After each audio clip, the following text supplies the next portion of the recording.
Break બાદ હવે આગળ વાત કરીએ તો શ્રી કચ્છભજન દેવ હનુમાનજી મંદિરને પ્યોર સિલ્કના જરદોશી વર્કવાળા વાઘા અને 100 કિલો ઓર્કિડના ફૂલોનો શણગાર કરવામાં આવ્યો। સુપ્રસિદ્ધ યાત્રાધામ સારંગપુર ધામ કષ્ટભંજન દેવ હનુમાનજી મંદિર ખાતે શાસ્ત્રી સ્વામી હરિપ્રકાશદાસજી અતાણાવાળાની પ્રેરણાથી તેમજ કોઠારી વિવેક સાગરદાસજી સ્વામીના માર્ગદર્શનથી તારીખ 15/6/2025 રવિવારના રોજ સારંગપુરમાં દાદાને પ્યોર સિલ્કના વાઘા એવં 100 કિલો ઓર્કિડના ફૂલોનો શણગાર કરાવવામાં આવ્યો છે। આજે સવારે 5:45 કલાકે શણગાર આરતી પૂજારી સ્વામી દ્વારા કરવામાં આવી હતી। આજે અનેક હરિભક્તોએ દર્શન એવં મહાપ્રસાદનો લાભ લઈ ધન્યતાનો અનુભવ કર્યો હતો।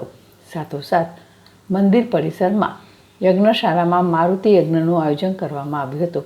આજના શણગાર વિશે પૂજારી સ્વામીએ જણાવ્યું કે આજે કષ્ટભંજન દેવ હનુમાનજીને વૃંદાવનમાં 15 દિવસની મહેનતે 7 કારીગરો દ્વારા બનાવવામાં આવેલ પ્યોર સિલ્કના વાઘા પહેરાવવામાં આવ્યા છે। આ વાઘામાં વિશેષ જરદોશી વર્ક કરવામાં આવ્યું છે, તો હનુમાનજીના સિંહાસન 100 કિલો ઓર્કિડના ફૂલોનો શણગાર કરવામાં આવ્યો છે। આ ફૂલ વડોદરાથી મંગાવ્યા છે। આ શણગાર કરતાં 7 સંતો, ભક્તો અને પાર્ષદોને 4 કલાકનો સમય લાગ્યો હતો।